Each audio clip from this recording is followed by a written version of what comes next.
खेलते हैं ना, तो हम होली तो खेलते हैं, बहुत खुश होते हैं, मिठाइयाँ खाते हैं, रंग लगाते हैं, लेकिन आपको पता है होली का त्योहार क्यों मनाया जाता है? इसके पीछे एक बहुत ही पौराणिक प्राचीन कहानी है ना। क्या था? बहुत समय पहले की बात है। एक राक्षस राजा था, उसका नाम क्या था? हिरण्यकश्यप। क्या नाम था? हिरण्यकश्यप। कश्यप क्या करता था? उसने भगवान ब्रह्मा जी की क्या करी? तपस्या की। कई वर्षों तक बहुत कड़ी तपस्या की, आंधी पानी तूफान सब झेला। देवताओं ने उसकी तपस्या भंग करने की कोशिश भी करी, है ना, लेकिन कोई भी उसकी तपस्या को भंग नहीं कर पाया। तो जब बहुत वर्ष निकल गए तो ब्रह्मा जी क्या हुए? प्रसन्न हुए। अब जब भगवान प्रसन्न होते हैं तो भगवान अपने भक्त से कहते हैं कि बेटा वरदान मांगो, है ना। उन्होंने हिरण्यकश्यप से कहा कि कोई भी एक वर मांग लो, वर यानी वरदान। तो हिरण्यकश्यप ने कहा, हे ब्रह्मदेव मुझे अमरता का वरदान दो, है ना, कि हम अमर हो जाएं, हमें कोई मार ना पाए। तो ब्रह्मा जी ने कहा कि भाई अमर तो कोई नहीं है, पृथ्वी में हम अमरता का वरदान नहीं दे सकते, कुछ और मांग लो। तो हिरण्यकश्यप ने दिमाग लगाया, उसने सोचा ऐसा क्या मांगा जाए कि अमर हो जाए। तो उसने भगवान से मांगा, हे ब्रह्मदेव आप मुझे वरदान दो कि ना तो मुझे घर के अंदर मारा जाए, ना घर के बाहर मारा जाए, ना मुझे दिन में मारा जाए, ना मुझे रात में मारा जाए, ना मुझे कोई इंसान मार सके और ना ही मुझे कोई जानवर मार सके, देवता भी ना मार सके, और ना ही तो मुझे अस्त्र से मारा जाए, ना ही मुझे शस्त्र से मारा जाए, यानी किसी भी हथियार से मेरा वध ना हो, ऐसा वरदान मुझे दे दो। ब्रह्मा जी ने कहा तथास्तु। क्या कहा? तथास्तु। और ब्रह्मा जी अंतर्ध्यान हो गए।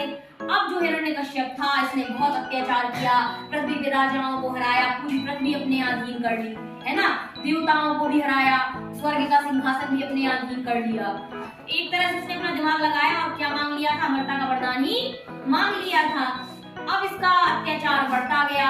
जो अच्छे लोग थे, साधु संत थे, भगवान की पूजा करते थे, ये उनको मारता पीटता था, उनका वध कर देता था, कोई भी धार्मिक अच्छे काम नहीं होने देता था, यज्ञ में ऊपर से मांस और हड्डियां डाल देता था, धर्म भ्रष्ट करता था, और सारे तरफ इसने क्या मचा रखा था? इसने अपना आतंक मचा रखा था। ये कहता था भगवान की मूर्तियां तोड़ दी, अपनी मूर्तियां बनवा दी इसने कि हम भगवान है, हमारी पूजा करो, जो हमारी पूजा नहीं करेगा उसको हम दंड देंगे। ठीक, लेकिन देखो जब हम बहुत ज्यादा गलत करते हैं या हम बहुत पाप करते हैं तो पाप का घड़ा भी एक दिन भरता है।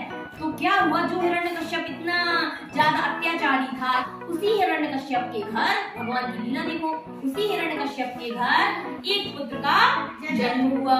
उसका नाम क्या रखा गया? प्रहलाद। क्या रखा गया? प्रहलाद। ठीक, प्रहलाद जो था वो भगवान विष्णु का भक्त था, इतना भक्त था कि एक भी पल ऐसा नहीं होता था कि वो भगवान विष्णु को याद ना करे या भगवान विष्णु के नाम का स्मरण ना करे।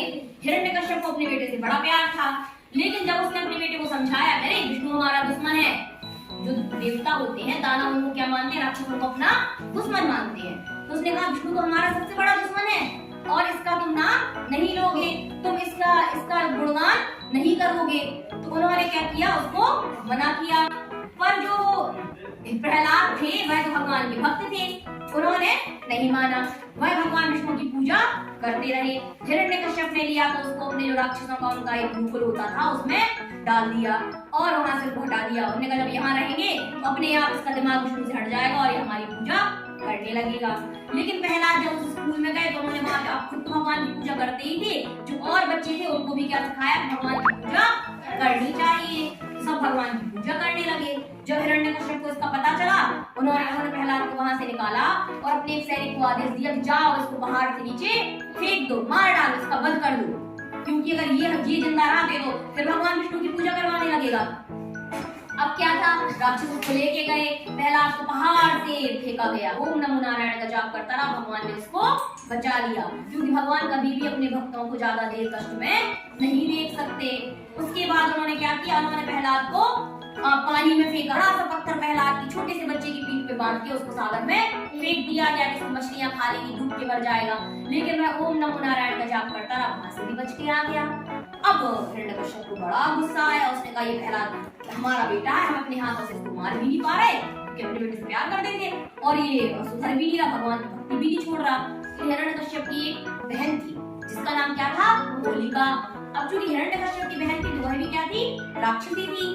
उसने भी भगवान ब्रह्मा की तपस्या करी थी और उसको एक वरदान था, भगवान ने उसको एक चुनर दी थी कि तुम जब भी इस चुनरी को ओढ़कर बैठोगी तुम्हें आग जला नहीं पाएगी। ये हिरण्यकश्यप ने एक योजना बनाई, अपने भाई से कहा भैया एक काम करो, कल आप बहुत सारी लकड़ियां, कट्टे, बहुत सारा ईंधन का एक ढेर लगाओ और उस ढेर में हम कह देंगे कि हमारे कुल की पूजा है और इस पूजा में हमें बैठना है और हम अपने भतीजे को यानी प्रहलाद को गोद में लेके बुआ बैठती है, ऐसा अपन बता देंगे सबको। और उससे बोलने का क्या होगा, बोले से ये होगा बाद में आप उसमें आग लगा देना, सूखी लकड़ियां कंडे रहेंगे, ऊपर से ऐसे मिट्टी रख देना, बाद में धोखे से क्या लगा देना, आग लगा देना।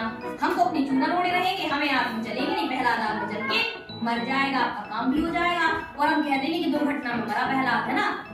हिरण्यकश्यप ने कहा ठीक है, ऐसा ही हुआ। बहुत बड़ा ढेर बनाया गया, उसके नीचे सूखी लकड़ियां, कंडे, पूरा जलने वाला सामान रख दिया गया। उस मंच पे जाके होलिका बैठी, बड़े प्यार से उसने प्रहलाद को बुलाया, उसने कहा गोदी में खाली आ रहे माँ भतीजा, उसको खिलाया, उसको मिठाई खिलाई और धीरे से उसमें आग लगा दी गई। जैसे ही आग जली, आग उठने को हुआ, होलिका ने उसको जोर से पकड़ लिया कि अरे अब तो तुम जलोगे, हम तुम्हें नहीं छोड़ेंगे। लेकिन भगवान की लीला देखो, हवा चली, वो जो चुन्नी थी आग से बचने वाली वह उड़ के कहाँ आ गई, प्रहलाद के ऊपर आ गई और प्रहलाद को उसने लपेट लिया। होलिका खुद आग में जल के भस्म हो गई और प्रहलाद का बाल भी बांका नहीं हुआ। आग सामने प्रहलाद जिंदा निकले और ओम नमो नारायण का जाप कर रहे थे। होलिका जल के मर चुकी थी। उसी दिन के बाद से जो हम रात में होली जलाते हैं ना, हम उसी बुराई होलिका को जलाते हैं, इसीलिए इस त्योहार का नाम क्या रखा गया, होली रखा गया। तो ये कहानी तो यहाँ पे हो गई, होली क्यों मनाते हैं। अब हम देखेंगे हिरण्यकश्यप का वध कैसे हुआ। जब हिरण्यकश्यप को पता चला कि उसकी प्यारी बहन जल के मर गई तो प्रहलाद का बाल बांका नहीं हुआ, उसने अब सारा उसका जो प्रहलाद को लेके प्यार था वो गायब हो गया। उसने कहा ये निश्चित दुष्ट है, ये निश्चित ही कोई देवता है, विष्णु ही बन के आ गया है, मेरा बेटा नहीं है। और अब उन्होंने आओ दिखाना था अपने जो राज दरबार था उसमें प्रहलाद को मारने के लिए बुला लिया। प्रहलाद की मां रोती रही, गिड़गिड़ाती रही कि मेरे बेटे को मत मारो, ये आपका बेटा है, मत मारो। लेकिन हिरण्यकश्यप तो बहुत गुस्से में था, उसने सीधा प्रहलाद पर वार करना शुरू किया। तो प्रहलाद से कहा तुम्हें डर नहीं लग रहा, प्रहलाद ने कहा नहीं, वह ओम नमो नारायण का जाप करता रहा। उसने कहा हमारे भगवान हमारी रक्षा करेंगे। तो उन्होंने कहा कहाँ है तुम्हारे भगवान, अगर तुम्हारे भगवान है तो हमें दिखाओ। प्रहलाद ने कहा हमारे भगवान तो सब जगह है, इस दीवार में है, उस दीवार में है, इस खंबे में है, इस खंबे में है। हिरण्यकश्यप तो गुस्से में था, गुस्से में हमारा दिमाग काम नहीं करता है। उसने एक गदा उठाया और दीवार को फोड़ दी, खंबे फोड़ दिए। जैसे ही खंबे फोड़ दिए और प्रहलाद को जिस खंबे से बांधा था, रस्सी से बांधा गया था, उस खंबे को फोड़ ही रहा था प्रहलाद को उसने गदा मारने के लिए किया, वैसे ही खंबा फूटा और उससे नरसिंह भगवान निकले। अब जो नरसिंह भगवान है, विष्णु भगवान का अवतार है, उसमें क्या है, आधा शेर है और आधा इंसान। उनका चेहरा, नाखून, हाथ, ये पैर कैसे थे, शेर के, और शरीर किसका था, इंसान का। तो देखो जो उनकी वरदान था, वरदान झूठा नहीं होता भगवान का, तो ना इंसान थे और ना ही जानवर थे, ना ही देवता थे, वो तो क्या थे, मिश्रण थे। उसके बाद जिस समय वो प्रकट हुए उस समय ना दिन थी और ना रात था, शाम का समय था, दिन भी नहीं थी और रात भी नहीं था। फिर उसको यहाँ फेंका, वहाँ फेंका, फिर उसको लेके कहाँ गए, देवी पर पहुँच गए। घर का जो दरवाजा होता है चौखट, वहाँ तो ना घर के अंदर थे ना घर के बाहर, चौखट पे बैठे और उन्होंने उसको कहाँ रखा, अपनी जांघ पे। अब ना कोई हथियार उठाया, ना तलवार, ना तीर, कुछ भी नहीं। जो शेर के बड़े बड़े नाखून थे, नाखूनों से पकड़ के उसको फाड़ दिया। तो ना अस्त्र लगा और ना ही शस्त्र लगा। और इस तरह से हिरण्यकश्यप का अंत हुआ। सभी ने भगवान विष्णु की जय जयकार की, भक्त प्रहलाद की जय जयकार की। ठीक है, यह त्योहार भी क्या दिखाता है कि बुराई कितनी भी शक्तिशाली हो लेकिन अच्छाई से कभी नहीं जीतती है, हमेशा हार जाती है। तो हमें कैसा बनना चाहिए, अच्छा। कैसे मार्ग पर चलने चाहिए, अच्छे मार्ग पे।